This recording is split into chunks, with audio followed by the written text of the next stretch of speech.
Oke, assalamualaikum warahmatullahi wabarakatuh. Kembali lagi bersama saya Heri Miftah Ridwan di channelnya Tumbuh Pribadi. Di kesempatan kali ini saya akan bercerita nyarita tentang yang bertopik RT RW, karena banyak sekali pertanyaan-pertanyaan yang masuk di DM, di WhatsApp, dan di komentar. Langsung saja ya. Pertanyaan pertama nih yang sering muncul kepada saya, bagusan mana antara kabel fiber optik dan kabel UTV?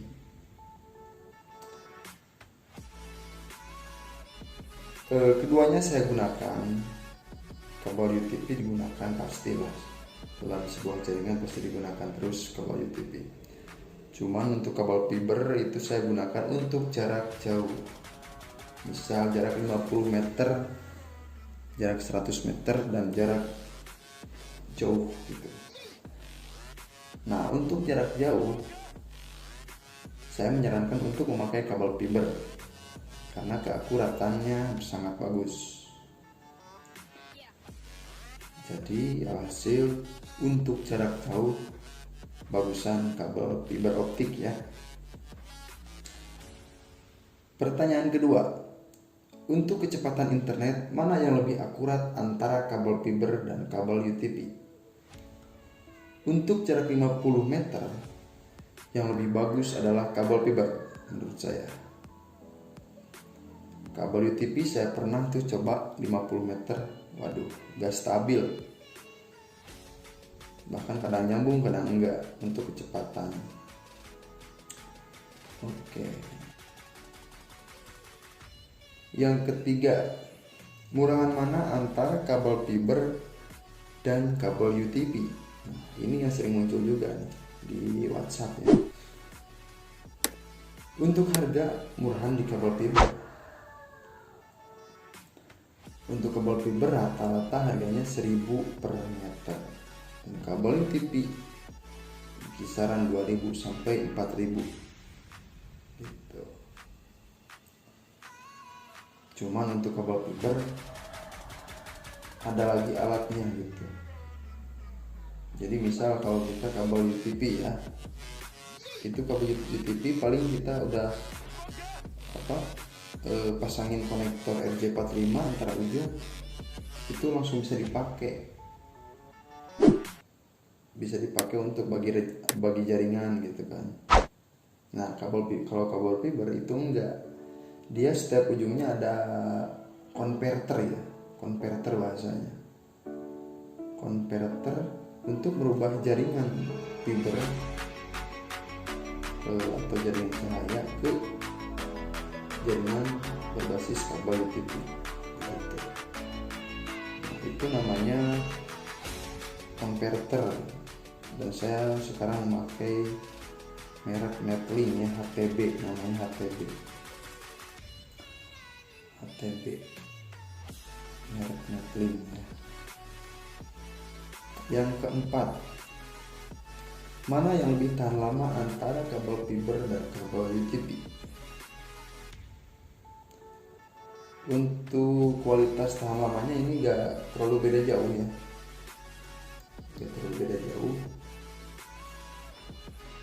tapi saya lebih ke fiber optik deh, soalnya bahan karet yang membungkus kabel fiber itu tersendiri cukup kuat ya, bedaannya sama kabel UTV itu lebih lembek. Oke, lanjut.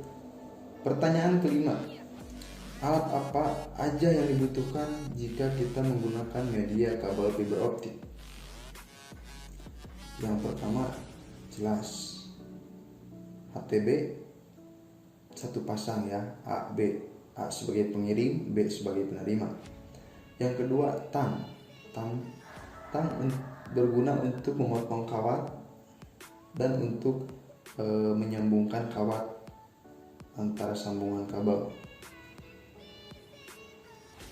Yang ketiga, laser pengecek jalur fiber ya.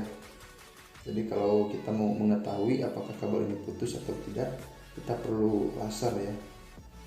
Nah kalau misalkan laser itu tidak tembus ke ujung, berarti ada yang putus.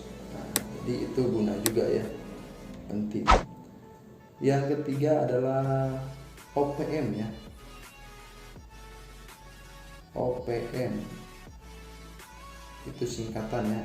Kalau di kabel UTP itu namanya tester, untuk mengetahui berapa redaman kabel fiber.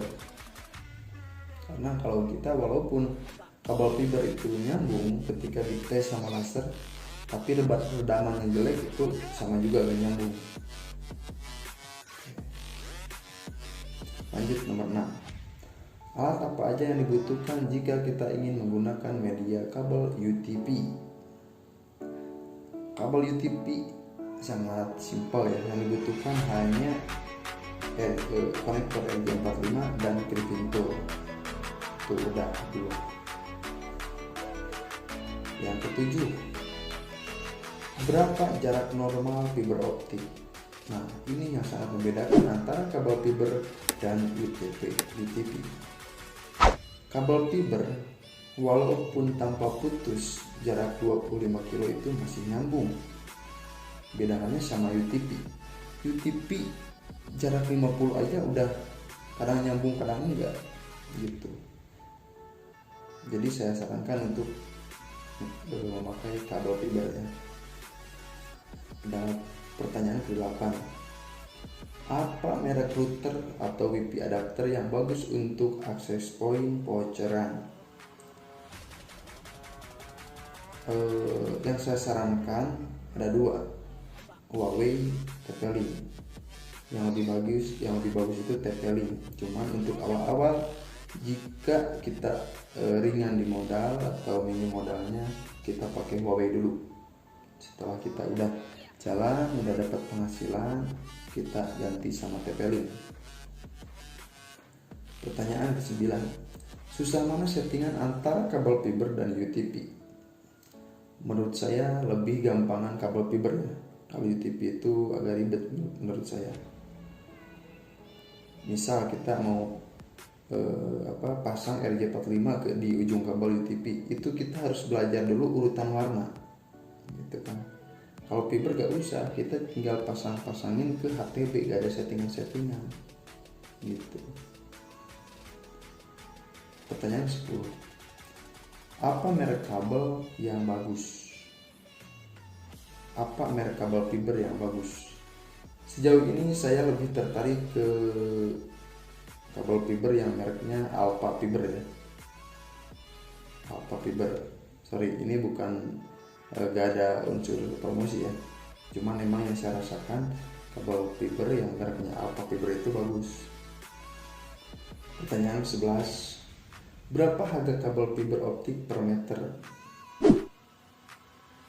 Oh, ini udah di atas ya, udah dibahas. Pertanyaan selanjutnya, berapa harga kabel UTP per meter? Ini udah juga nih, 2.000 sampai 5.000 ya. Lanjut, mana yang lebih berisiko dalam kerugian antara kabel fiber dan UTP? Mana yang lebih berisiko dalam kerugian antara kabel fiber dan UTP?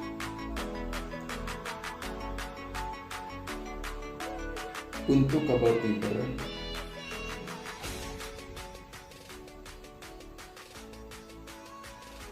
kayaknya sih gimana? Mungkin untuk kerugian lebih ke kabel fiber, tapi itu kan yang sering mati itu HTB ya. HTB itu kan harganya 200.000, 250 satu pasang, tapi kita ketutupi gitu dalam jangka sebulan juga. Kalau misalkan ada HTB yang mati, misalkan bulan Juni ini ada yang mati nih, tapi kan kita bukan masih masih ketutup sama keuntungan kita. begitu. Selanjutnya, paket berapa Mbps untuk memulai usaha RT/RW-Net? Saya dimulai dari 20 Mbps ya. Setelah klien banyak saya upgrade. Setelah klien banyak lagi saya upgrade ke 50. Banyak lagi saya upgrade ke 100. Bertahap itu ya. Selanjutnya, mikrotik apa yang recommended untuk memulai RT/RW-Net Pecerang? Saya pertama mulai memakai mikrotik RB750R2. Nah, sama ini seperti kecepatan atau paket Mbps ya. Kalau kita sudah mencapai banyak klien, kita ganti mikrotik ke yang lebih tinggi. Banyak lagi, kita ganti lagi ke yang lebih tinggi. Oke. Mungkin sekian yang bisa saya bagikan ya. Semoga bermanfaat untuk kalian yang ingin memulai usaha RT/RW-Net ya. Dan itu pertanyaan-pertanyaan yang sering muncul kepada saya. Terima kasih. Jangan lupa subscribe ya channelnya Tumbuh Pribadi.